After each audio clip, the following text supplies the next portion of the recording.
Dear students, web ടെക്നോളജിയുമായി ബന്ധപ്പെട്ട കഴിഞ്ഞ 2 ക്ലാസ്സിലെ കാര്യങ്ങൾ നിങ്ങൾ ഓൾറെഡി പഠിച്ചു കാണുമെന്ന് ഞാൻ വിചാരിക്കുകയാണ്. ഇന്ന് നമുക്ക് മൂന്നാമത്തെ ഒരു ക്ലാസ്സിലേക്ക് കടക്കാം. കഴിഞ്ഞ ക്ലാസ്സിൽ നമ്മൾ ക്ലയന്റ് സൈഡ് സ്ക്രിപ്റ്റിങ്ങിനെ കുറിച്ചും സെർവർ സൈഡ് സ്ക്രിപ്റ്റിങ്ങിനെ കുറിച്ചും പറഞ്ഞു അല്ലേ? ഈ ക്ലയന്റ് സൈഡ് സ്ക്രിപ്റ്റിങ്ങിനും സെർവർ സൈഡ് സ്ക്രിപ്റ്റിങ്ങിനും ഒക്കെ വേണ്ടിയിട്ട് പലതരത്തിലുള്ള സ്ക്രിപ്റ്റിംഗ് ലാംഗ്വേജുകൾ ഉപയോഗിക്കുമെന്നും നമ്മൾ കണ്ടിരുന്നു. ഇപ്പോൾ ക്ലയന്റ് സൈഡ് സ്ക്രിപ്റ്റിങ്ങിൽ ജാവാ സ്ക്രിപ്റ്റ്, VB സ്ക്രിപ്റ്റ് പോലെയുള്ള ലാംഗ്വേജുകളും അതുപോലെ തന്നെ സെർവർ സൈഡ് സ്ക്രിപ്റ്റിങ്ങിൽ PHP, Perl പോലെയുള്ള ലാംഗ്വേജുകളൊക്കെയാണ് നമ്മൾ സാധാരണയായിട്ട് ഉപയോഗിക്കുക എന്ന് നമ്മൾ കണ്ടിരുന്നു. ഇന്നത്തെ ക്ലാസ്സിൽ നമ്മൾ കാണാൻ പോകുന്നത് ഈ സ്ക്രിപ്റ്റിംഗ് ലാംഗ്വേജുകളെ പറ്റിയാണ്. നമ്മൾ ഡീറ്റെയിൽ ആയിട്ടൊന്നും കാണുന്നില്ല. ഓരോ സ്ക്രിപ്റ്റിംഗ് ലാംഗ്വേജുകളും അതിൻ്റെ ചില ഫീച്ചേഴ്സും മാത്രമാണ് നമ്മൾ ഇന്നത്തെ ക്ലാസ്സിൽ ഡിസ്കസ് ചെയ്യാൻ പോകുന്നത്. അപ്പോൾ എൻ്റെ ക്ലാസ്സിലേക്ക് എല്ലാവർക്കും സ്വാഗതം.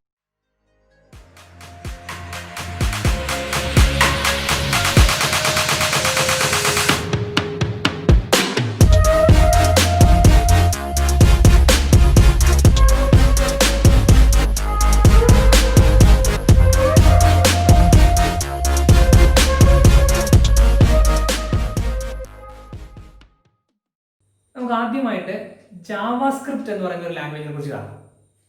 നമ്മൾ പറഞ്ഞു ജാവാസ്ക്രിപ്റ്റ് എന്ന് പറയുന്നത് വളരെ പവർഫുൾ ആയിട്ടുള്ള ഒരു ക്ലയന്റ് സൈഡ് സ്ക്രിപ്റ്റിംഗ് ലാംഗ്വേജ് ആയിട്ടാണ് സാധാരണ ഉപയോഗിക്കുന്നത്. And it was developed by Brendan Eich when he was working for Netscape communication corporation.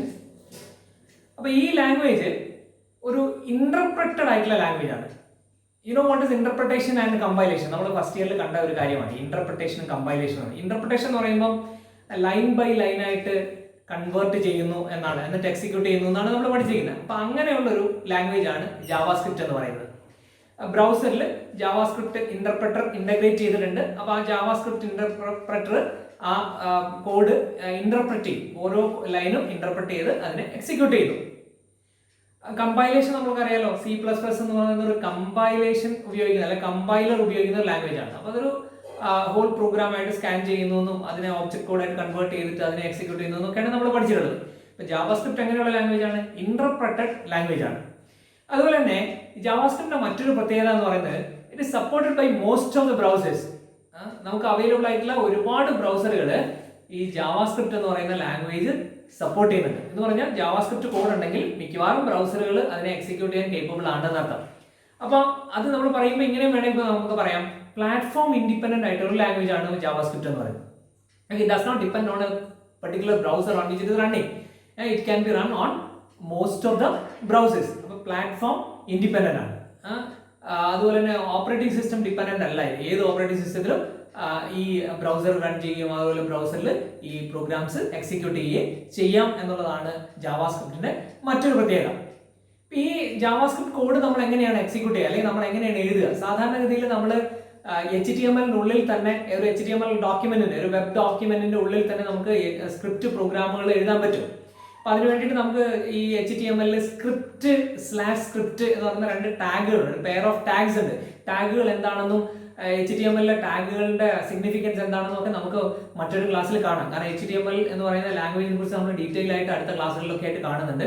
അപ്പോൾ ആ ടാഗുകൾ കമാൻഡുകളാണ്. അപ്പോൾ ആ ടാഗുകൾ ഉപയോഗിച്ചാണ് നമ്മൾ HTML പ്രോഗ്രാമുകൾ എഴുതുന്നത്.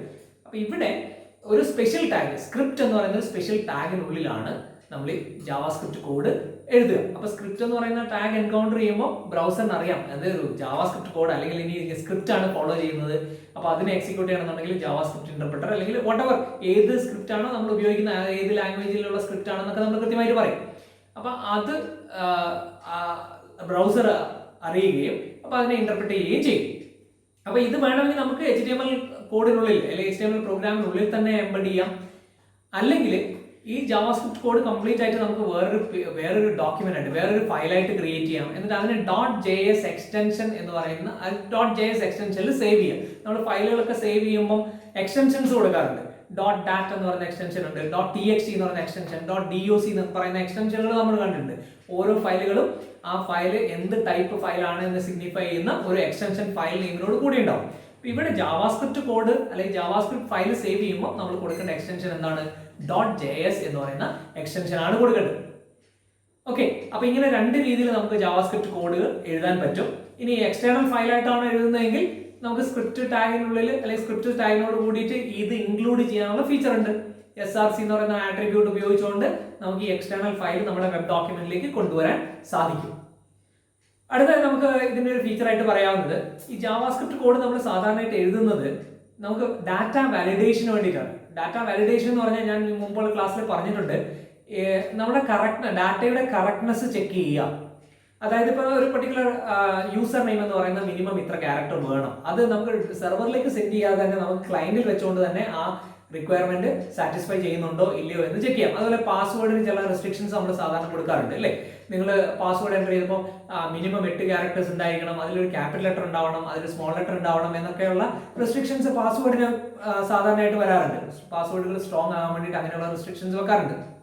അപ്പോൾ ഇത് നമ്മൾ സെർവറിലേക്ക് സെൻഡ് ചെയ്യാതെ തന്നെ ഈ റിക്വയർമെന്റ് ഒക്കെ പാസ്വേഡ് സാറ്റിസ്ഫൈ ചെയ്യുന്നുണ്ടോ എന്ന് ബ്രൗസറിൽ നിന്നുകൊണ്ട് തന്നെ ചെക്ക് ചെയ്യാൻ വേണ്ടിയിട്ട് നമുക്ക് ജാവാസ്ക്രിപ്റ്റ് കോഡ് യൂസ് ചെയ്യാൻ പറ്റും. അതുപോലെ തന്നെ ഫോൺ നമ്പർ, സാധാരണ ഫോൺ നമ്പറുകൾക്ക് 10 ഡിജിറ്റുകളാണ് വേണ്ടത്. ഡിജിറ്റ് അല്ലാത്ത വാല്യൂസ് ഒന്നും അതിനകത്ത് വരാൻ പാടില്ല. അങ്ങനെയുള്ള റെസ്ട്രിക്ഷൻസ് ഫോൺ നമ്പേഴ്സിലുണ്ട്.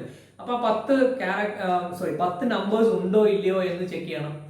ഇതൊക്കെ ചെയ്യാൻ വേണ്ടിയിട്ട് നമുക്ക് ജാവാസ്ക്രിപ്റ്റ് കോഡ് യൂസ് ചെയ്യാം. And that can be done from the browser itself.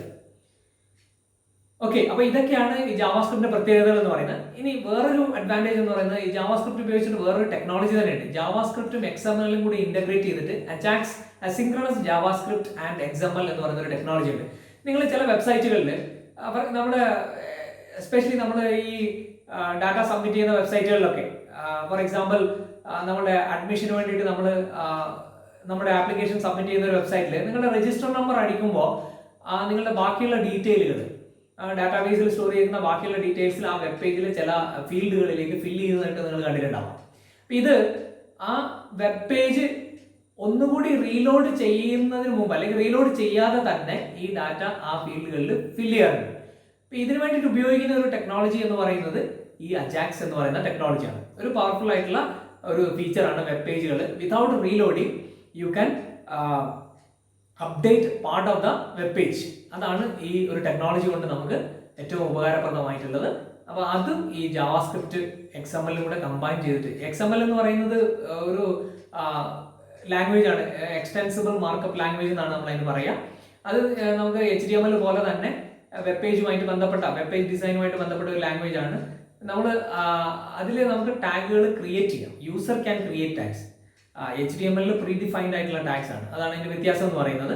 അപ്പോൾ ഇങ്ങനെയുള്ള ഫീച്ചേഴ്സ് ആണ് ജാവാസ്ക്രിപ്റ്റ് നമുക്ക് ഓഫർ ചെയ്യുന്നത്. ജാവാസ്ക്രിപ്റ്റ് ആണ് വളരെ കോമൺ ആയിട്ട് ഉപയോഗിക്കുന്ന ക്ലയന്റ് സൈഡ് സ്ക്രിപ്റ്റിംഗ് ലാംഗ്വേജ് എന്ന് പറയുന്നത്. ജാവാസ്ക്രിപ്റ്റിനെ കുറിച്ച് നമുക്ക് കൂടുതലായിട്ട് മറ്റൊരു ക്ലാസ്സിൽ പഠിക്കാം. ജാവാസ്ക്രിപ്റ്റിന്റെ ഇനീഷ്യൽ നെയിം എന്ന് പറയുന്നത് ലൈവ് സ്ക്രിപ്റ്റ് എന്നായിരുന്നു. അത് പിന്നീട് ജാവാസ്ക്രിപ്റ്റ് എന്ന് റീനെയിം ചെയ്തതാണ്. അത് മാത്രമല്ല, ജാവയും ജാവാസ്ക്രിപ്റ്റും പേര് ഒരുപോലെ തോന്നുമെങ്കിലും അത് രണ്ടും എൻ്റയർലി ഡിഫറെൻ്റ് ആയിട്ടുള്ള 2 ലാംഗ്വേജുകളാണ്. ജാവ ഒരു ഇന്റർനെറ്റ് പ്രോഗ്രാമിംഗ്, അതുപോലെ തന്നെ ജനറൽ പർപ്പസ് പ്രോഗ്രാമിംഗ് ലാംഗ്വേജ് ആണ്. ജാവാസ്ക്രിപ്റ്റ് സ്ക്രിപ്റ്റിങ്ങിന് വേണ്ടി മാത്രം ഉപയോഗിക്കുന്ന ഒരു ലാംഗ്വേജ് ആണ്. ഓക്കെ, നമുക്ക് അടുത്ത ഒരു ലാംഗ്വേജിലേക്ക് പോവാം. VB സ്ക്രിപ്റ്റ് എന്ന് പറയുന്ന ഒരു സ്ക്രിപ്റ്റിംഗ് ലാംഗ്വേജ് ഉണ്ട്. ഈ VB സ്ക്രിപ്റ്റ് എന്ന് പറയുന്നത് മൈക്രോസോഫ്റ്റ് കോർപ്പറേഷൻ ഡെവലപ്പ് ചെയ്ത ഒരു സ്ക്രിപ്റ്റിംഗ് ലാംഗ്വേജ് ആണ്. ഇന്റർനെറ്റ് അല്ലെങ്കിൽ കമ്പ്യൂട്ടർ മേഖലയിലെ വളരെ പ്രശസ്തമായ ഒരു കമ്പനിയാണ് മൈക്രോസോഫ്റ്റ് കോർപ്പറേഷൻ എന്ന് പറയുന്നത്. ആ കമ്പനി ഡെവലപ്പ് ചെയ്ത, ബിൽ ഗേറ്റ്സിന്റെ ആ കമ്പനി ഡെവലപ്പ് ചെയ്ത ഒരു ലാംഗ്വേജ് ആണ് VB സ്ക്രിപ്റ്റ് എന്ന് പറയുന്നത്. ഇത് ഡെവലപ്പ് ചെയ്തപ്പോൾ ഇത് ഉപയോഗിക്കുന്നത് ക്ലയന്റ് സൈഡിലും ഉപയോഗിക്കുന്നുണ്ട്, അതുപോലെ തന്നെ സെർവർ സൈഡിലും ഉപയോഗിക്കുന്നുണ്ട്. ക്ലയന്റ് സൈഡിൽ ഇത് ഇന്റർപ്രറ്റ് ചെയ്യുന്നത് ഇന്റർനെറ്റ് എക്സ്പ്ലോറർ ആണ്. It was designed for use with internet explorer in the client side, as well as server സൈഡിൽ this can also be used with the Microsoft Internet Information Server. ഈ Microsoft internet information server എന്ന് പറയുന്ന ഒരു web server programme ആണ്.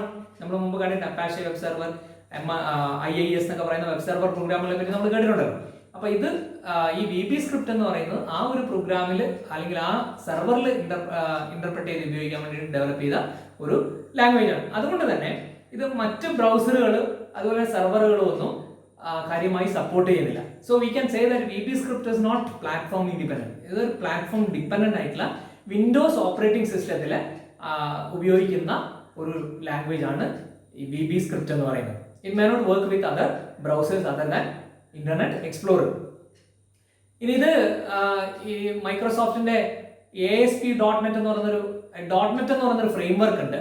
അപ്പോൾ അതിൽ കുറേ ടൂളുകൾ ASP.NET, C#.NET എന്നൊക്കെ പറയുന്ന ടൂളുകളുണ്ട്. അപ്പോൾ ASP.NETുമായിട്ട് ഇൻകോർപ്പറേറ്റ് ചെയ്ത് അതിന്റെ ഭാഗമായിട്ട് ഉപയോഗിക്കുന്ന ഒരു ലാംഗ്വേജ് ആണ് VB സ്ക്രിപ്റ്റ് എന്ന് പറയുന്നത്. സെർവർ സൈഡിൽ ASP.NET ഇംപ്ലിമെന്റ് ചെയ്യാൻ വേണ്ടിയിട്ട് ഉപയോഗിക്കുന്ന സ്ക്രിപ്റ്റിംഗ് ലാംഗ്വേജ് ആണ് VB സ്ക്രിപ്റ്റ്. നമ്മൾ മൂന്നാമത്തെ സ്ക്രിപ്റ്റിംഗ് ലാംഗ്വേജിലേക്ക് പോവുകയാണ്. PHP എന്നാണ് ലാംഗ്വേജിന്റെ പേര്. PHP is expanded as PHP Hypertext Preprocessor ആണ് അതിന്റെ എക്സ്പാൻഷൻ. ഇതിന്റെ ഒരു ഏറ്റവും വലിയ പ്രത്യേകത എന്ന് പറയുന്നത് ഇത് സെർവർ സൈഡിൽ ഉപയോഗിക്കുന്ന ലാംഗ്വേജ് ആണ്.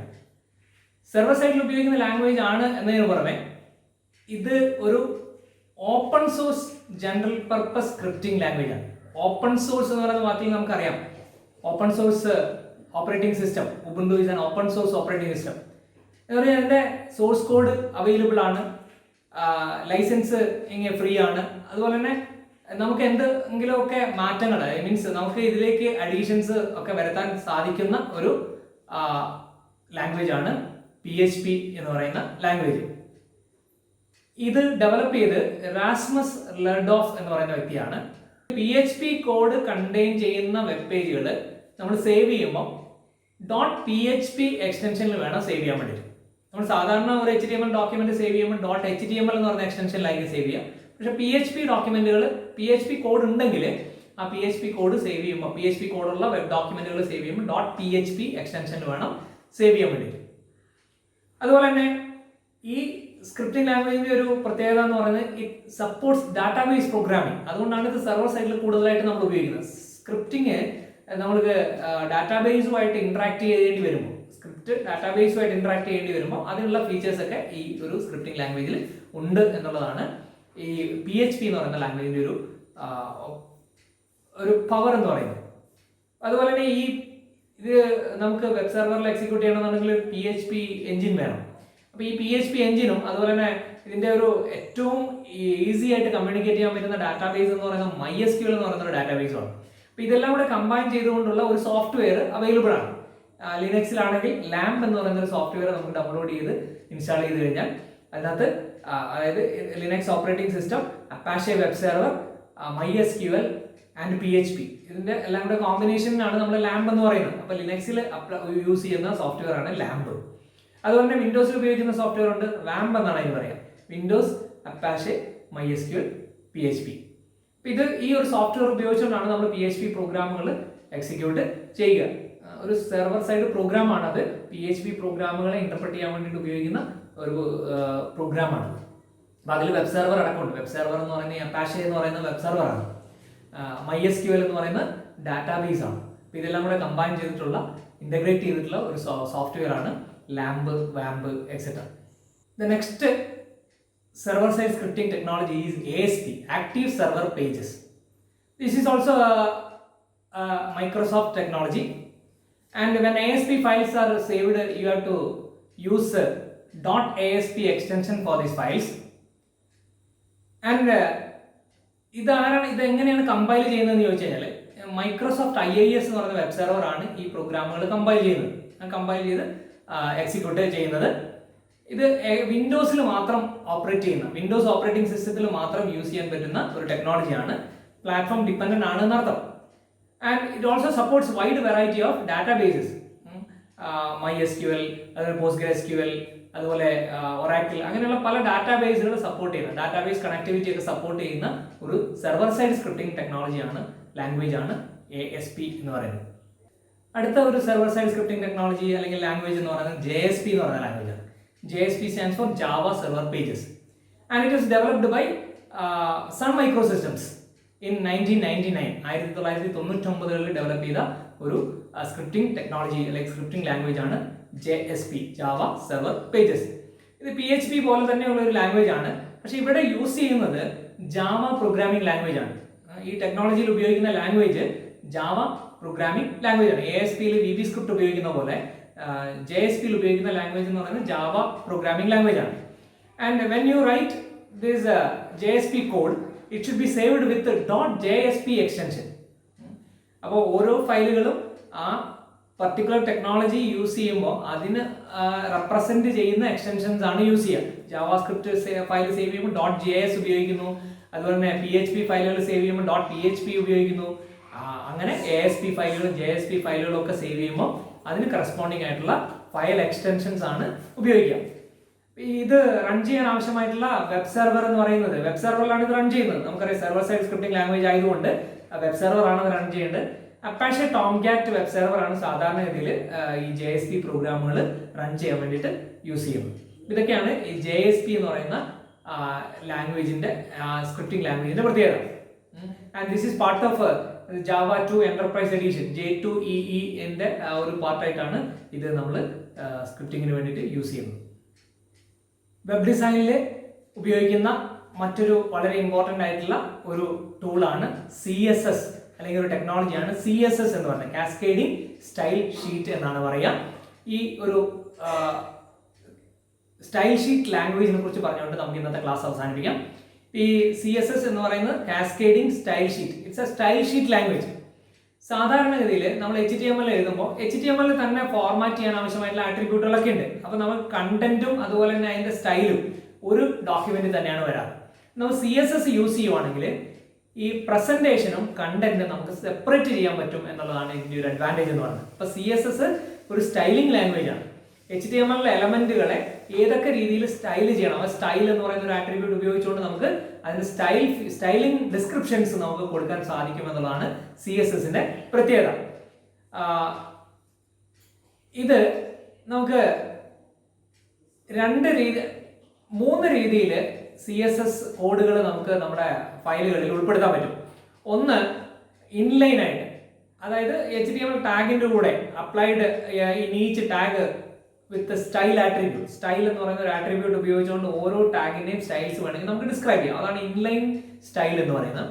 രണ്ടാമത്തെ സ്റ്റൈൽ എന്ന് പറയുന്നത് നമുക്ക് ഹെഡ് സെക്ഷനിൽ, ഹെഡ് എന്ന് പറയുന്നത് നമ്മുടെ വെബ് ഡോക്യുമെന്റിന്റെ ഒരു പാർട്ടാണ്, ഒരു സെക്ഷൻ ആണ്. ഹെഡ് ബോഡി എന്ന് പറയുന്ന സെക്ഷൻസ് ആണ് നമുക്ക് വെബ് ഡോക്യുമെന്റിലുള്ളത്. അപ്പൊ ഈ ഹെഡ് സെക്ഷനിൽ വേണമെങ്കിൽ നമുക്ക് ഇങ്ങനെയുള്ള എംബഡഡ് CSS കോഡ് ഉപയോഗിച്ചുകൊണ്ട് സ്റ്റൈൽസ് സ്പെസിഫൈ ചെയ്യാൻ പറ്റും. ഇനി മൂന്നാമതായിട്ടുള്ളതാണ് വളരെ ഇമ്പോർട്ടന്റ് ആയിട്ടുള്ളത്, CSS ഫയലായിട്ട് തന്നെ ഒരു സെപ്പറേറ്റ് CSS ഫയലായിട്ട് നമുക്ക് സ്റ്റൈൽ ഡിസ്ക്രിപ്ഷൻസ് കൊടുക്കാൻ പറ്റും. അപ്പോൾ HTML ഉള്ള ഓരോ എലമെന്റിനും അതിന്റെ സ്റ്റൈലുകൾ നമ്മൾ സെപ്പറേറ്റ് ആയിട്ട് വേറൊരു ഫയലിനകത്ത് പ്ലേസ് ചെയ്യുന്നു.